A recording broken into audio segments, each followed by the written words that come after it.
Hello, today we're going to set up volume profile on Sierra charts. We're going to make it look something like this, which is very similar to what I use for my day trading. So we're going to look at different time frames and different setting options. So let's get straight to the point. Here's just a 5-minute chart with no indicators whatsoever. So what you want to do is right click, go to studies, and you're going to have to search for volume by price study here. Just double click on it and apply. So this will just by default will show you the volume profile for what you see on the bars here. So for example, if I move this mouse around, it shows you the volume for each price here. You could look more into detail on what exactly volume profile does. This video is strictly on just setting up in Sierra charts. So this is how it looks by default. You could use this option, but what I like to do is look at the time base. So every, let's say 30 minutes, every hour, every day or weekly or so on. I want to set that up. So what you do is, right click again, click to studies, double click on this, and you're going to get a series of bunch of options here. So what you want to do is click on, so this is just the draw mode, which you could set the point of control, volume area high, volume area low, VWAP lines only, or volume profiles, as well as all of those options. So it kind of looks like this with that option, or like this with the lines and the volume profile.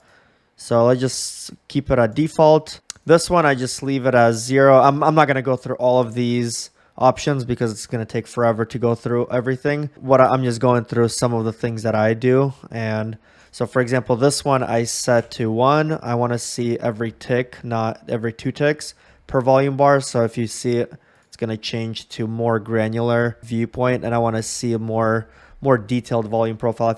If you're fine with having it be a little bit more combined, you could just set it to 2 or so on. I have it set to 1. So for volume graph period type, so this is where you're going to change it to be set for multiple profiles based on fixed time. And again, you could mess around with all of these other options. I'm just going to select the fixed time. This one is set to no. This is where you set the time period type for fixed time.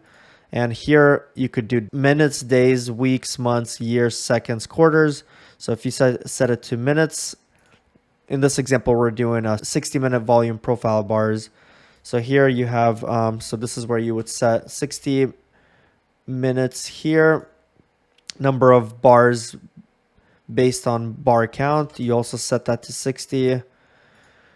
This one, I just leave it as is. And then, so if you just, and then you want to set the start time. I usually just set it to my local time around 6 o'clock when the market is 30 minutes from opening. So it doesn't, you could set it to whatever you want. And if you apply, and what you'll see is every hour has its own volume profile here. So for example, we have from 10 to 10 to 11 o'clock. Looks like the timing is a little bit off. Let me see if I made a mistake. So going back to studies, opening here. So start time. Oh yeah, so it looks like I started at 6 minutes. That's one thing you have to be careful on, making mistakes here. So if you do 6, so this is going to be 6 hours, 6 minutes, and 6 seconds. For example, if I set everything to 6, so you have to do 0.6 here to start at exactly 6 o'clock, and see how all the volume profile just shifted to the left. So now you should be able to see it start at the start of the hour. So here it says 11, 12 o'clock, 13, and so on. And this will be for every single hour. So that's just one way to set up the volume profile for the hourly.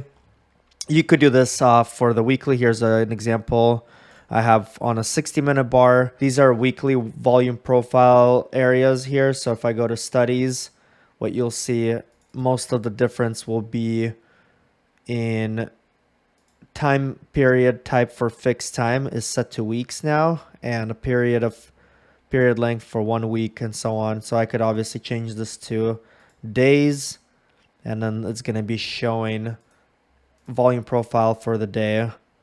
So it's great. And then There's a few little things you could mess around here as well. Like for example, you could set to display a certain value inside of this volume profile. So let's switch it back to weeks, and I'll show you real quick. So for example, if you do total volume, right? If for whatever reason you think this is important, you could see like how many contracts were traded at a particular price. You have 29,000 here, 38,000, so on, just to get a gauge if that's interesting for you. One thing to also to note, all of these numbers, you could modify them in subgraphs. So for example, you could go to subgraphs, select the volume numbers text color here. So for example, the white color, if you want this to be, let's say this pink purple color, if you apply that, it's going to show you that number, and you could set that to whatever you want for more clarity. So going back to total volume, one thing I found useful was like full bid volume, ask volume, and it's giving you the difference there. So you could kind of get a sense, and obviously it's better to set the colors to be, for example, if it's for sellers, you have it like, let's say red. For buyers, you could have it like, let's say more greenish color. If you apply that, you could kind of see the difference between buyers and sellers and so on here, which is pretty cool to visually see that. You could find, if you find use for that, to have it in one of my charts. This pretty much sums up this video on what I wanted to cover in this video. I didn't want to make it too long to complicate things with too much detail overload here. This should summarize on most of the functionality that you could potentially use with Volume Profile. So if you found this video helpful, please like this video and subscribe. I create videos like this all the time, as well as trade the markets daily and sharing my 7.5 years of full-time trading experience. Check out my other videos I have on Sierra charts, on setting other functionality up. I'll have those linked in this video. Thanks for watching.